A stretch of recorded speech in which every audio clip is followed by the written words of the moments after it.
Suppose if you are opening the Microsoft PowerPoint presentation in your computer, so you can see that if you open the slide, you can simply click here, and you can go to your computer keyboard, and there you can see some shortcut method for creating the diamond symbol. For doing this, you must turn on the number lock. So if the number lock is after pressing the number lock key, then you can see this is the alt key on the left side of the space bar. You must press and hold this alt key, then you can see that this is the number 4 key. You must press the number 4 key. So after pressing the number 4, you can release your finger from this alt key. Now you can see that we have created a diamond symbol in PowerPoint presentation. You can simply select this, and you can even change the color also from here.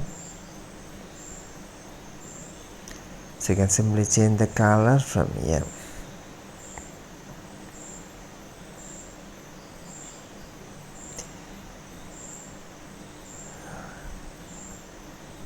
So you can change the color of this video. And see for more videos, you can subscribe and stay with Engineers Online. Thank you.